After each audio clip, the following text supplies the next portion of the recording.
All right, so we are now recording. Thank you all again so much for joining us. Just a few housekeeping things. We got a large group joining us here, and so I will ask as we're going, if you have questions at any point, feel free to drop those in the chat. That way we can talk through them. Also, like I mentioned just a second ago, I only have the panelists with their videos on, so we'll sort of focus on them as we're going. They will unmute themselves as they're talking, but everyone is a great Zoomer at this point and knows to mute themselves to limit all that background noise. But we are going to go ahead and just jump on in. For those of you who don't know me, I am Elizabeth Roberts. I'm the Associate Director of Admissions for the Honors College. I'm also an alum of the Honors College, but I will have very little to contribute to this panel because I studied sociology and took as few science courses as I could while I was a student here. However, the folks you're going to hear from have much more experience with the PreHealth process at varying levels, and that's really intentional. We want to sort of share with you all what that range looks like and sort of all the ways that they have gotten involved and really experienced both College of Charleston and the Honors College, and all the ways that it's prepared them for wherever they are in their pre-health journey. So I will now ask each of our panelists to just introduce themselves. So just, share your name, your hometown, and then where you are in the process, where you are in the pre-health journey. Let's start with Karen. You're not a student, but very glad to have you joining us. Thank you for inviting me. I'm glad to be here. I'm Karen Eichford. I'm the Director of Pre-Health Advising in the School of Science and Math, but I work with students from all over the college, and I work with a lot of honors students. I am home is Charleston for the last 36 years, but I'm originally from Ohio, and I actually graduated undergrad from the College of Charleston also. I did my graduate work outside of San Francisco in career development, and I've worked in healthcare for the past 20 plus years. So my role here is to help students know what makes them a competitive applicant, help them connect with opportunities at the hospitals or the free clinics and so on, and then just to serve as a support right up until application time. And then I'm here to help you with your applications and do some interview prep and so on and so forth. And I've been at the college for 14 years, and I couldn't love my job more than I do. Awesome. Thank you. Let me then ask Jordan and then Malcolm if you two want to introduce yourselves. Jordan, you go first. All right, I'm Jordan Carter. I graduated from College of Charleston in 2014, and I was a biology major, so I decided to go to MUSC, where I'm now currently actually a first-year grad student. I did 2 years of med school, so now I'm in my first year of grad school because I'm in the MD PhD program. So I have how many more years? 5 more years remaining or so in my program. So yeah, I decided to stay in Charleston at MUSC, and I think that's it. Oh, I'm from Lancaster, South Carolina originally, but I've lived in Charleston ever since freshman year. So happy to be here. My name is Malcolm Cates. I'm from Beaufort, South Carolina originally. I graduated from the college in 2016 with degrees in international studies and biology.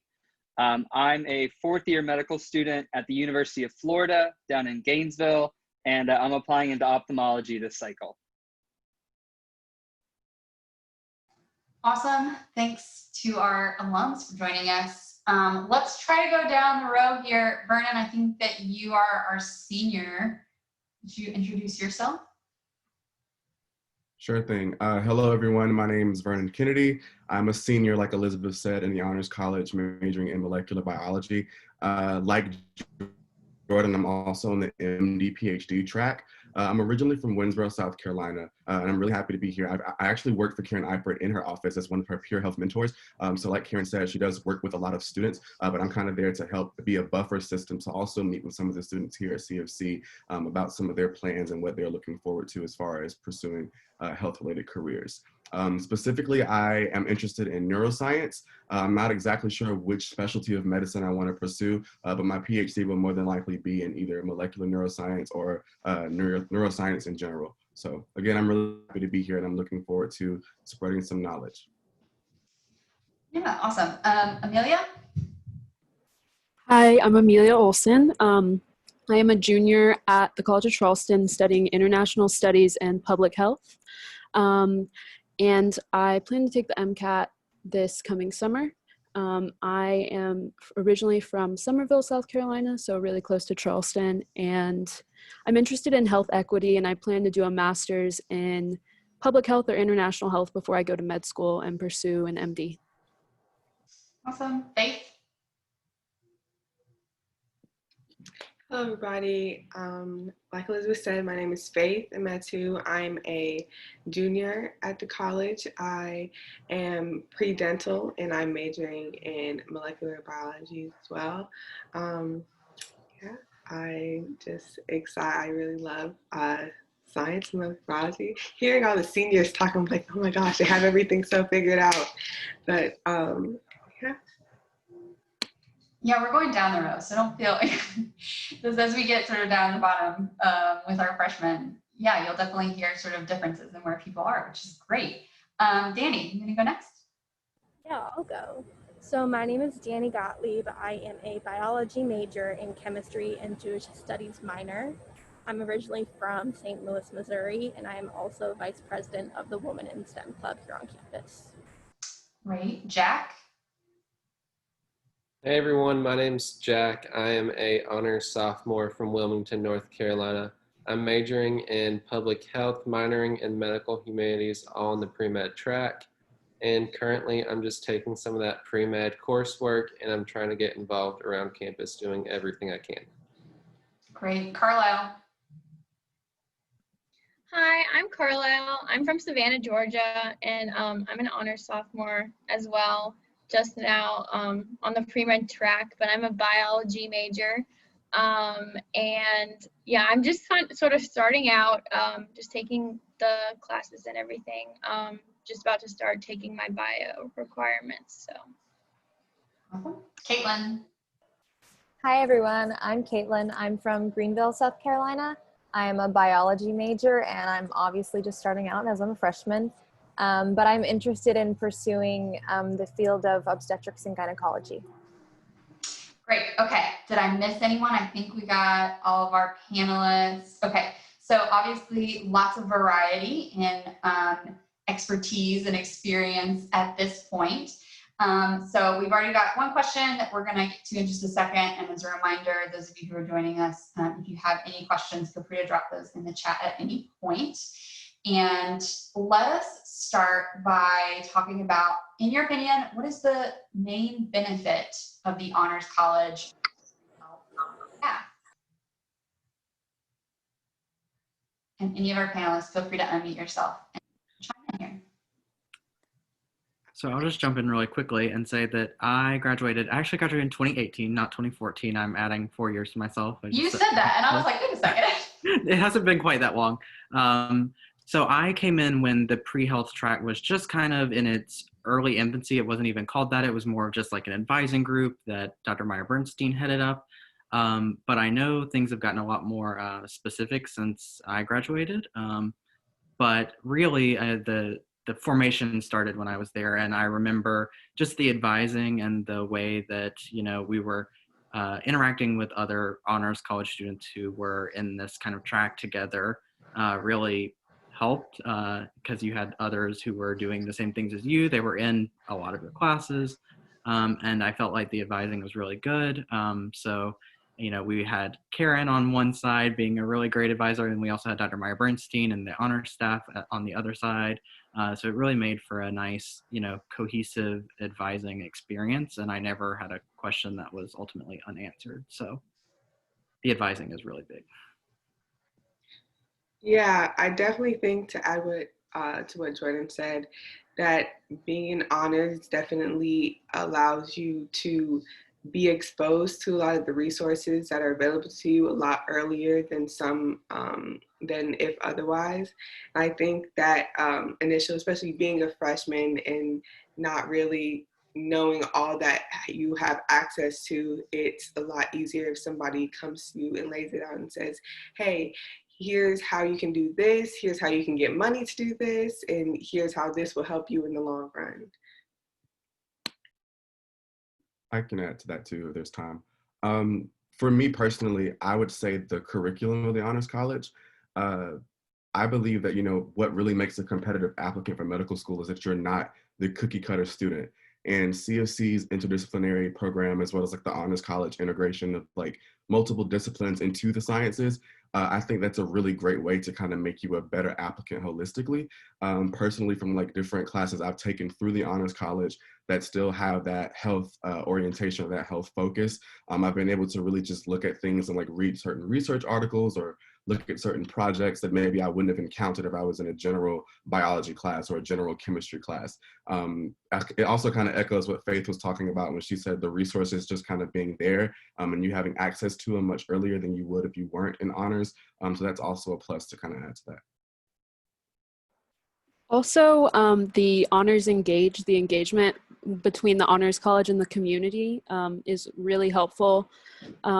Part of the med school application is that you do need to have volunteer experience, and it's just really good exposure in general. So freshman year of the Honors College, you work with a local community partner and volunteer.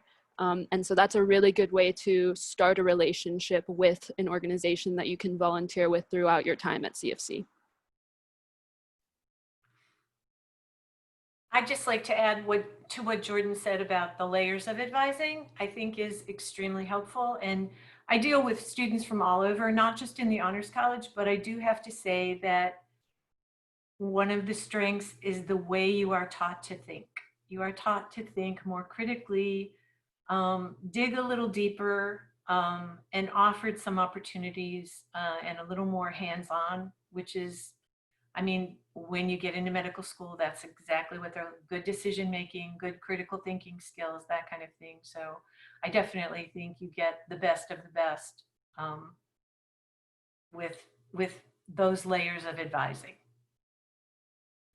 Kind of speaking to what Karen is saying, now that I'm off of the applicant side of things, I feel like a lot of the coursework that I did in the Honors College, particularly like the academic writing courses, the bachelor's essay course, and some of those really higher level humanities courses where you do a lot of textual analysis and writing, has served me so well in medical school. And I'm just like head and shoulders above a lot of my classmates when it comes to publishing and conducting research and writing manuscripts and reading through pages of old garbage medical notes to figure out what's important. I really feel like CofC set me up really well for that during medical school.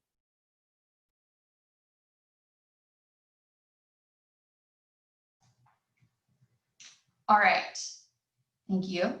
Good, lots of advising, and the courses for sure have been helpful. So I have a question here about the medical humanities major, and I think it's actually just a minor option.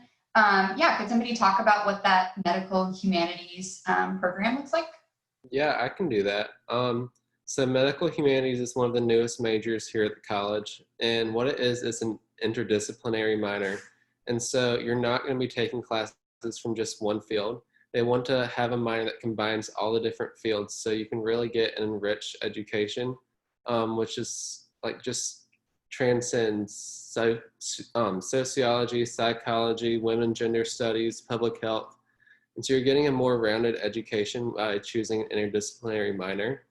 And so with medical humanities, a lot of the courses will correspond with your public health major, which is one of the reasons I chose it. But then at the end, we have a senior capstone where we look back at some of the research and projects that we've done throughout our 4 years, and we revise it and have a more, we take what we've learned from all of our courses and apply that to our project. And just to note that this is a really important area of medicine that is becoming increasingly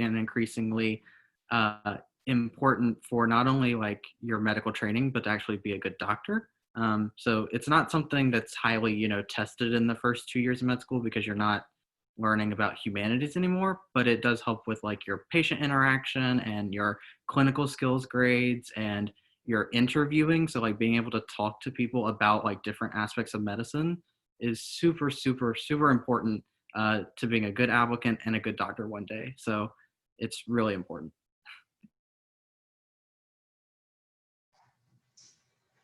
So one of the questions that we get a lot on the admission side of things when people are looking for schools is about pre-health, and if it's a major, if it's a track, if it's an advising program.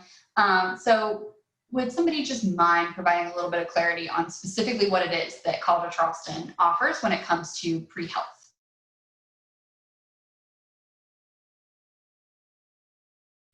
I think I can do that. So initially, I mean, there's a component of it now. The Honors College has expanded upon this, but the position that I'm in was created in 2006. And historically, at many schools, health advising, pre-health advising was done by a faculty member in one of the sciences usually. And that person was teaching and doing research and really knew you needed to have good grades and so on, and knew about medical school, but not necessarily the strategy of the application process, how to research schools, how to get connected out in the community. And many of those things historically were not even a part of the medical school admissions. I mean, the MCAT was a different test, and shadowing and volunteer work and all of that were not required. And now students come into medical school, they apply, and they've had clinical exposure, they've been certified in something. So to be competitive, we need to keep pace with it. So they created a full-time position for pre-health advising. And it is not a major and it is not a minor, but when you declare your major, there is a box in the registrar's office that you check for pre-health advising from the time that you're a freshman. And then as an honors student, you have another component of that, the medical humanities piece of it, and so many different opportunities. So the combination of, but the fact that we have a full-time health advisor on our campus, that's my role, that's all I do. So it's my job to explore what's changing. We just had a PA panel the other night. And so some of the programs now, there's a different standardized test that's going to be required. And so to keep up with that so that when you're ready to apply, you have exactly what you need to be competitive and have options to go to school wherever you want to go to school, not just in Charleston. And that is a great segue into talking about some outcomes. So we'll talk about sort of the College of Charleston and pre-health and that advising program, but also the Honors College. How does that help with being successful when it comes to applying to different graduate and medical programs? I can start this one. Obviously, I'm not in medical school yet, but my experiences in the Honors College, I do believe, are preparing me for that step.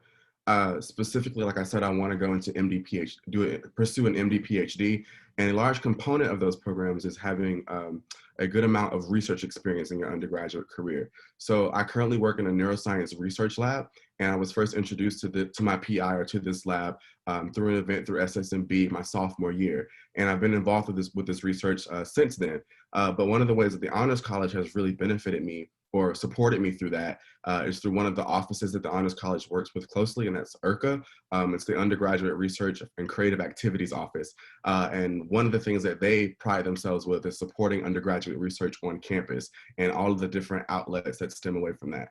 So because of my relationship with the Honors College and my success in my research, I've been able to receive multiple grants. I've had IRCA support me for research during the summer. I'm currently being supported for the academic year with the Mays grant while I complete my bachelor's essay. And they've even afforded me the opportunity to travel to different conferences and national presentation events. So through the support from the Honors College and my involvement with research, I've been able to really just elevate myself on a platform nationally, which is a very, great thing if you want to go into competitive MD, PhD programs. You have to have that exposure. And I believe wholeheartedly that if I hadn't have been in the Honors College, I wouldn't have received the amount of support that I have or have propelled through my research career in the way that I have so far. So definitely a plus there. Just quickly, just from an admission standpoint, and this is for medical schools nationally, as I mentioned in the beginning, the three filters that they look at before they start really dissecting your application are they look at your CUME GPA and your science and math GPA and your standardized test scores. And then they start to really look at what other things you've done. And if you're in an honors program and you've graduated from an honors program, there are schools that do, medical schools and clinical programs that do rankings. So there's some added value added to your application as they're taking you in, which can definitely give you an advantage as far as being invited for an interview and consideration for a seat in their class also.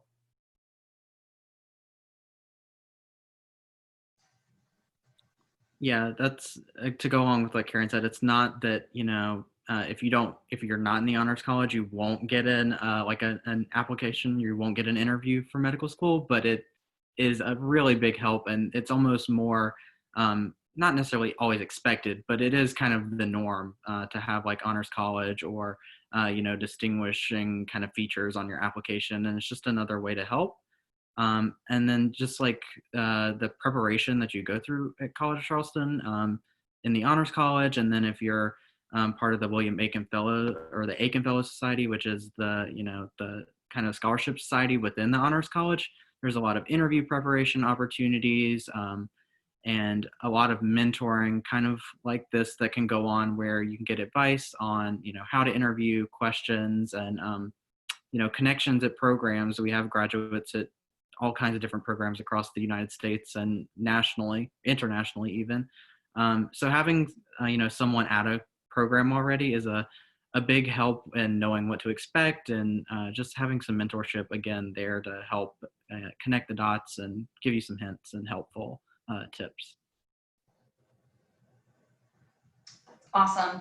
So I want to talk a little bit about opportunities that students have even early on in their career to get involved with research, both on CofC's campus as well as at MUSC. So would some of you talk about some of the research opportunities you have had? And again, sort of a special focus on those of you who are still pretty early in your career. So I can talk a little bit about the research experiences I've had. So I have focused more on social science and humanities research rather than hard science research. And from the first semester of my freshman year, I was participating in an oral histories research project through international studies. So I was going into the community and talking to people about their experience growing up in Charleston and recording these oral histories that are in special collections. And that gave me great interview skills for qualitative research. And I also did a study abroad program where I was able to conduct medical anthropological research. And now currently I am doing a study about experiences of COVID-19 in Sierra Leone through International Studies Department and Medical Anthropology. So College of Charleston really emphasizes undergraduate research. And also, I think it's important to note that research can take many forms. And when you're applying to med school, it doesn't necessarily have to be hard science research, but it's engaging in that and learning either qualitative or quantitative research skills.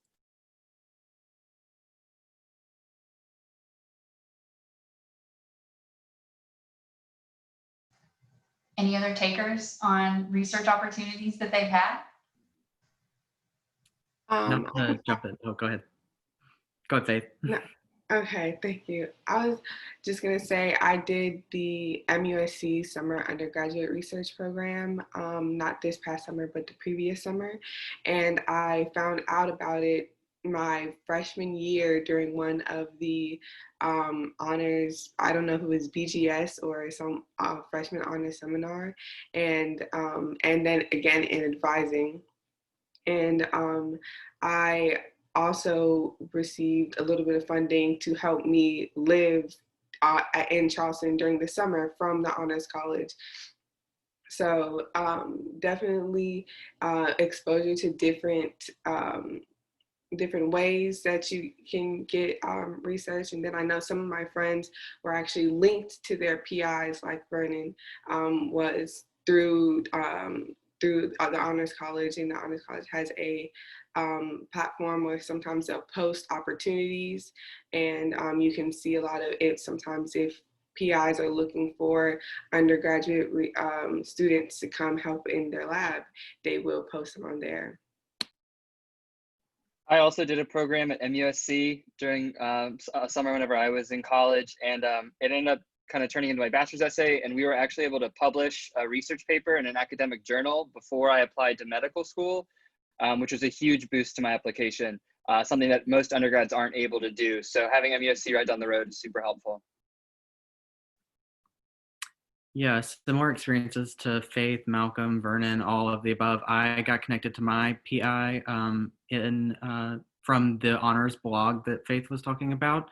And then I'm actually in that lab now for my official PhD, interestingly enough. But when I reach out and I want undergraduates to come into the lab and help, I'll go to the Honors College first. I will post a blog post there.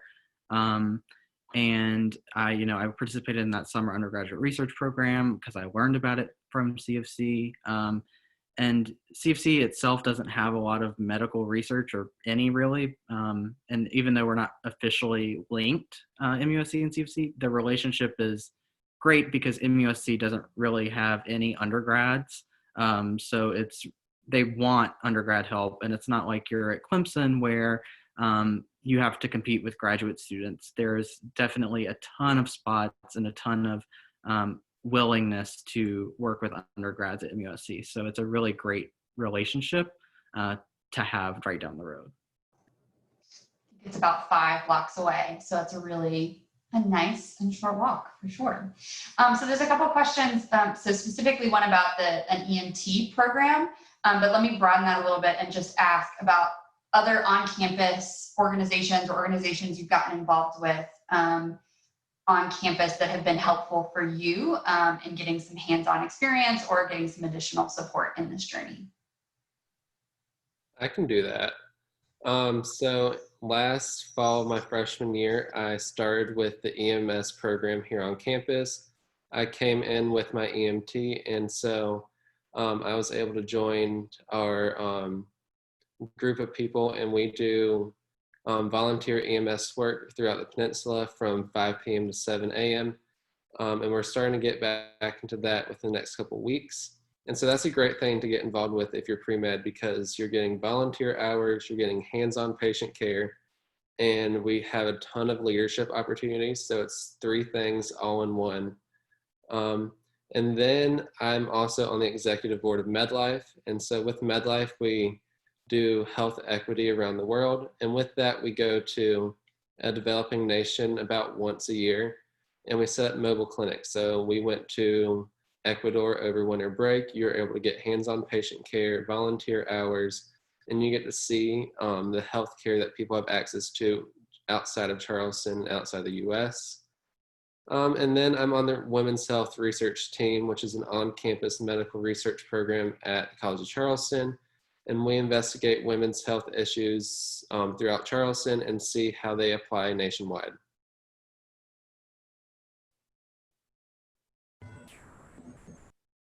I can also talk about this topic as well. I apologize for the bells in the background.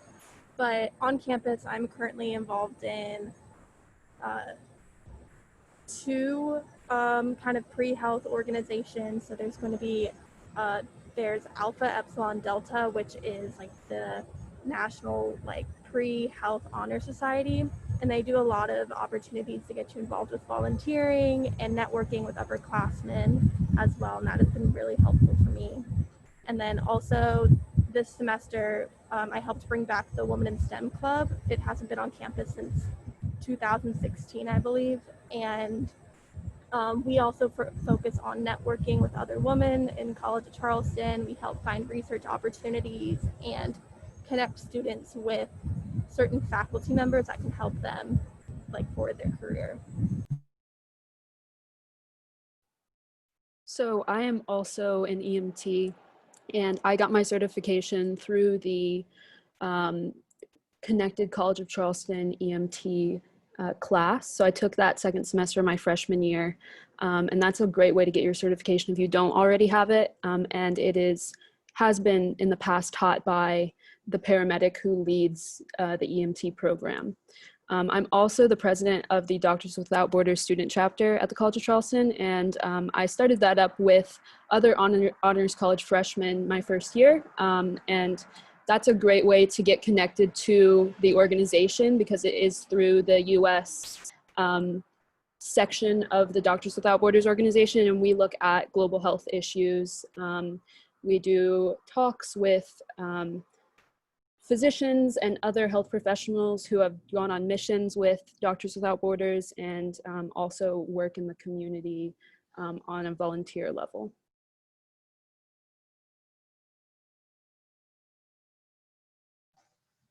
So Amelia, let's come back to you actually. I have a question about the path from public health as a major to med school.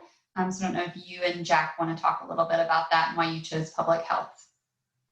Yeah, so I chose public health because I am really interested in, like I said, health equity.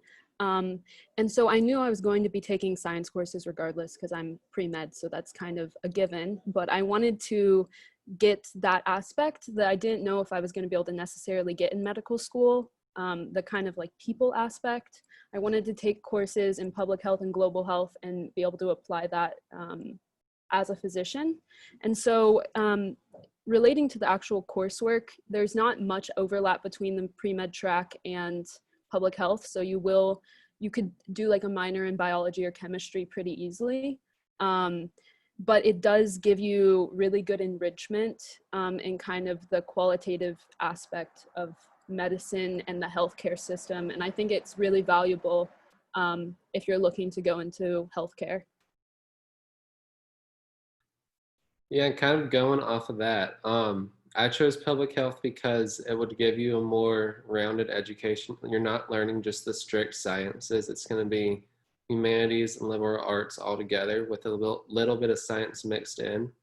And then if anyone is on the verge if they want to do med school or not, public health is an amazing major to do in your undergrad, because if you complete it, you're at your senior year and you're like, you know what, medical school is not for me.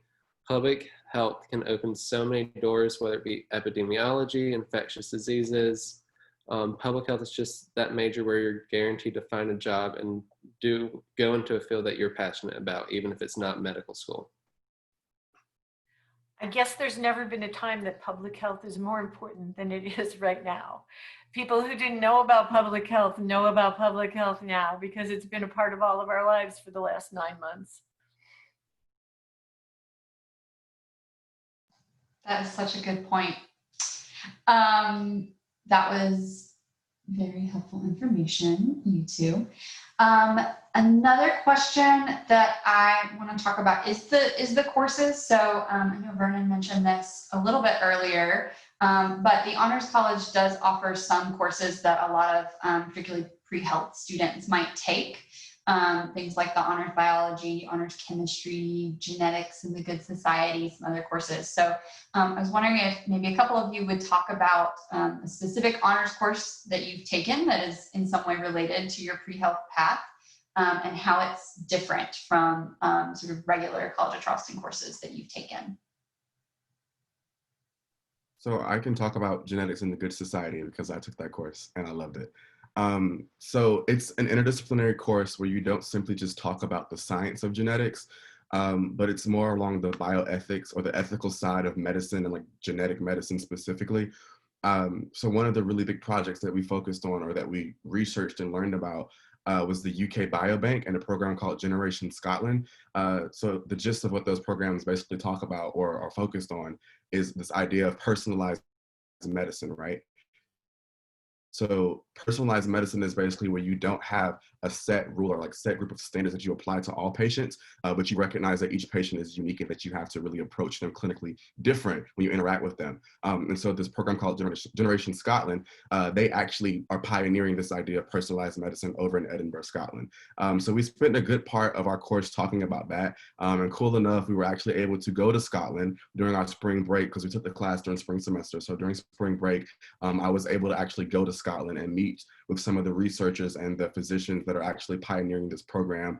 We were able to tour the medical schools over in Scotland and also to see the UK Biobank and some of the different programs that they're implementing, just to kind of see how we can bring some of those ideas back to the US. And that kind of just goes back to what I was mentioning earlier, how you really want to be a holistic applicant because you want to be a well-rounded physician at the end of the day, right? So I think that it takes more than just the basic science. You have to get that interdisciplinary, the public health, the epidemiology, the understanding of how patients actually think and work and live their lives to make, their health better. That's a crucial part of being a good physician, in my opinion. And so that course was really excellent with helping us to understand that. It was a great experiential learning moment, and I would do it all over again. So if any of you guys do come to CofC and you participate in honors, definitely look out for that class, Genetics in the Good Society. It's taught by Dr. Chris Corey, an amazing professor. So yeah, that's my 2 cents.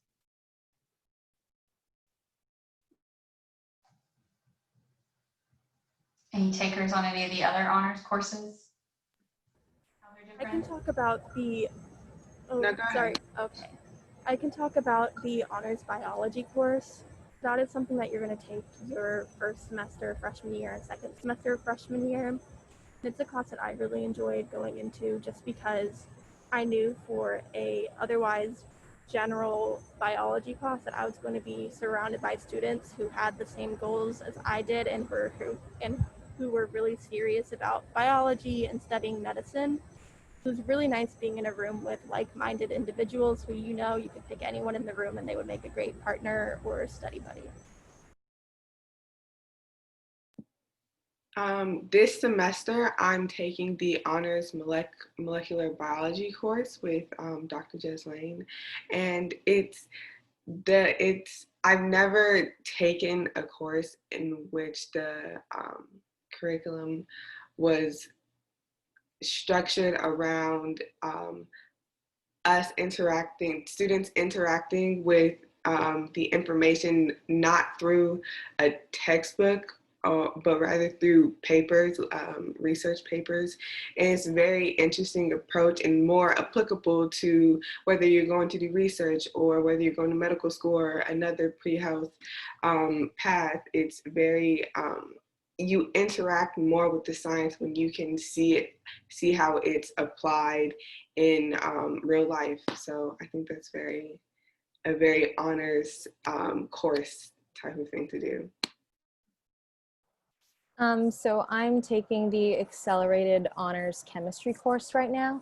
And I would say the biggest difference between the general chemistry course, which my roommate is taking, so we've been able to sort of compare our experiences, would be the rigor of the course, definitely. I think that with most of the honors science-related courses, you just have a quicker pace. And the good thing about that is that that's a very like-minded state of mind. So all the people in your class are definitely going to be able to pick up more. The experience within the classroom is more, I guess you can, there are more opportunities to speak with your professor and to have those sort of conversations within the class. Just to add on to what Danny said about the honors bio for freshmen, I thought really when I was in the class that the teachers expect different standards of you than they do of their normal students.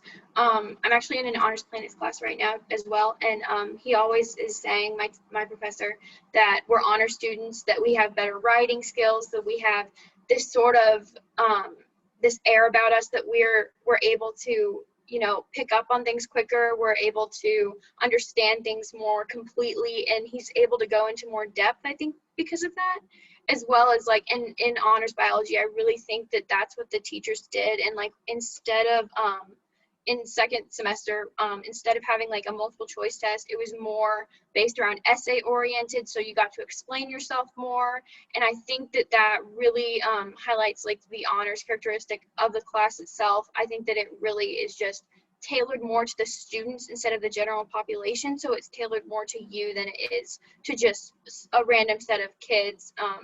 It's more like comprehensive, where you understanding this, and there's always extra opportunities, and they always tell you about different things that you can get involved in as well, and that correlate to the course. So And just one of the other things, oh, go ahead. something that not a lot of people have really mentioned, but is really important, is that the class sizes are really, really small for honors classes, all honors classes compared to their like normal constituent. But I took honors biology and honors chemistry back in the day, and my honors bio class I think had 30 people, which for a gen ed is incredibly small. And my honors chemistry had I think 25. And just to compare, I think general chemistry at CofC might have had 100 in its largest class. Depending, and like at Clemson, one of my friends, her organic chemistry class was 120 people and mine was 20. So just the kind of attention that you get. So when you do need help, like nearly everyone does in organic, you're not competing with 120 other students and you have a TA. You're going directly to the professor themselves and getting really, really good help. I was going to make the exact same comment. The class sizes are also really important when it comes down to letters of recommendation for medical school. All of my letters of rec came from either honors faculty, so the honors faculty who taught honors bio, an honors humanities faculty member, and a research mentor at MUSC that honors put me in touch with. So in some way, shape, or form, all three of my letters of rec were honors college related.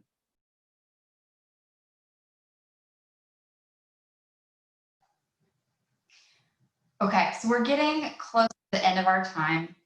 Karen, do you want to add on to that? Because that would be great. Yeah, no, I just wanted to just make a statement about, not everyone in pre-health goes to medical school. And so we've kind of the focus always is on medical school, it always is. But you may find a lot of students come to college with the idea of medical school, and then by choice, after taking several semesters of school and then getting into the hospital and doing some shadowing, they find something that on a variety of levels they feel is a better fit for them, physician assistant or nurse practitioner or cardiovascular perfusion.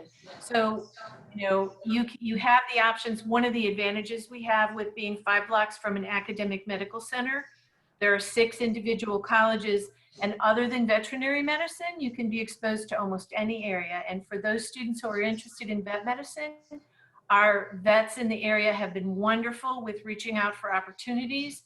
And so that piece of your preparation is important for any area that you decide to go into.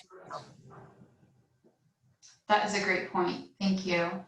So as we're sort of coming up on our time, I want to just ask that anyone who wants to, especially alums and Karen, but you all have sort of different experiences. Just share a piece of advice that you have for people who are just beginning their journey, whether they're sort of seniors in high school or maybe even freshmen here at the college. Just share some advice that you might have. I'll start real quick. So as a 4th-year medical student at the University of Florida, I'm on the interview committee for the incoming medical students. So I've actually been interviewing college seniors interested in going to medical school and talking with them about their experiences.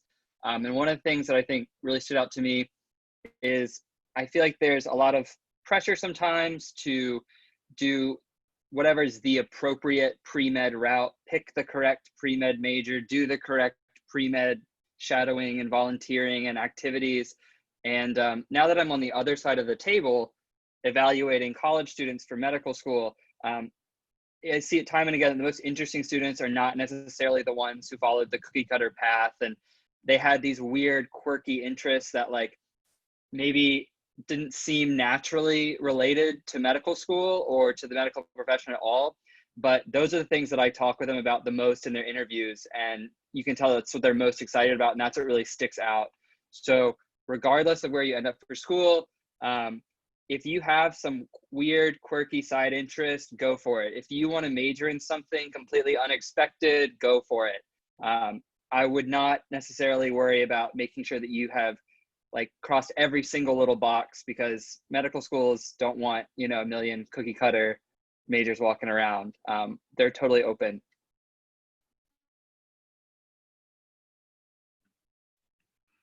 Yeah, so some of my advice, the first piece is going to be find a few really good mentors. So people who you trust their opinion, who are going to tell you the honest truth about yourself sometimes, because that's you know, self-reflection is hard. So find a couple of really good friends, mentors, family members, whoever. They're going to be your lifelines. Find people you can ask questions and actually ask those questions. So yeah, find those two. And then, you know, going along with what Malcolm was saying, be adventurous, do different things. No one wants a cookie cutter medical student. No one wants a cookie cutter PA. And when you're talking with people, you know, tell them about those weird sides of you and about the fun things you do. And don't try and check every box, because by doing too much, you sacrifice the quality of some things. So like I wasn't a member of AED, so I didn't check off that box, but I spent the time that I would have been in AED really hammering home my research. And some people who are in AED might not do research, but they take on a leadership position in AED. So just really find a few things. You don't have to do it all, but find a few things and really commit to them and show your passion for those, because that's going to make the biggest difference. I can go next. That was really good, you guys, both of you. I guess being the senior, my advice would be to just kind of relieve some of the pressure off of yourself and enjoy the ride. I feel like a lot of the anxiety that pre-meds or pre-health students experience as they try to check these boxes is, you know, just setting the bar so high for themselves and being their own like worst critic.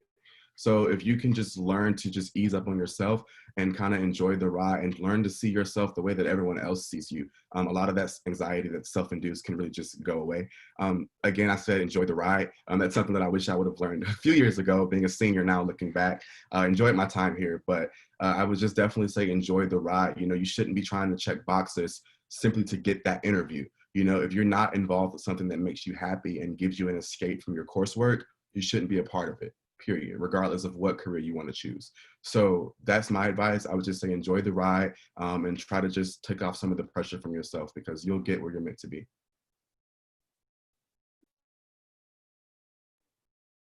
I think that it's really easy to become competitive in pre-med. I think that's really common, but I think that it's super important to find other people in pre-med and unite with them and like use them as a resource and let them use you as a resource to motivate you to get through this kind of difficult path, but in a positive way rather than comparing, because I think, like the other people have said, there's so many different ways to get to the career path you want to be on, and it's not about mirroring other people.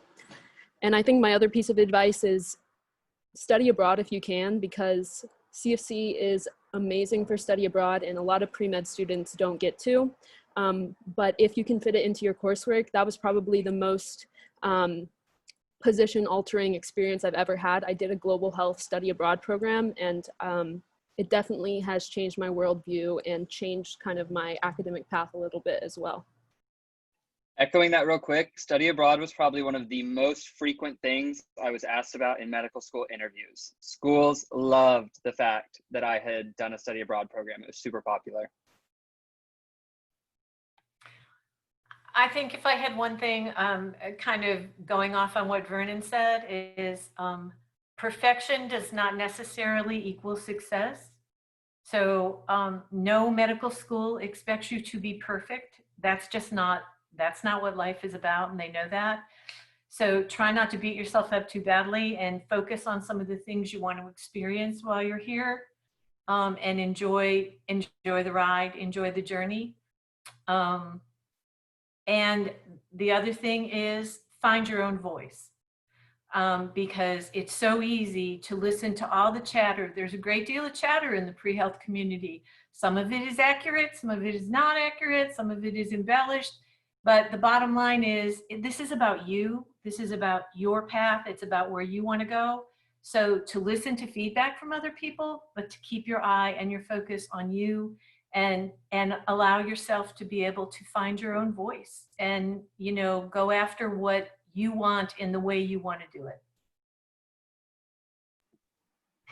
Yeah, and I think too, specifically for incoming students, there's going to be a lot of events, a lot of opportunities that you might just brush off and think, oh, this isn't applicable to me. Like, I'm going in this direction, I'm doing this, so I'm just not going to go, I'm not going to attend. Those events may be the type of things that will get you those opportunities that may not be, other applicants may not have, or get you, or maybe it might change your perspective on what you thought you were going to do in life. Because again, this is college. I know we all come in with preconceived notions of what we're going to do for the rest of our lives, but a single event can definitely like change the way you envision yourself. And then one thing I tell all the prospective students that I meet is go somewhere for undergrad that you're passionate about. You've seen that we all love it here and that we all want you to come here, but we want you to also be somewhere that you love and that you can see yourself making a difference on campus, doing the most that you can, and prep for being pre-health. So just take that into consideration. Don't come here because we love it. Come here because you love it. I just wanted to add a little bit onto what Amelia said. This isn't really my advice, but it's the advice that I got my freshman year when I went through the PreHealth mentor program. And I was told, make sure that when you're going through this whole very stressful process, that really you should try and not compete with other people, but try to only compete with yourself. Because at the end of the day, really you are as good as you. So I mean, when you really try, a lot of people are very competitive and they really want to know your grades and things like that.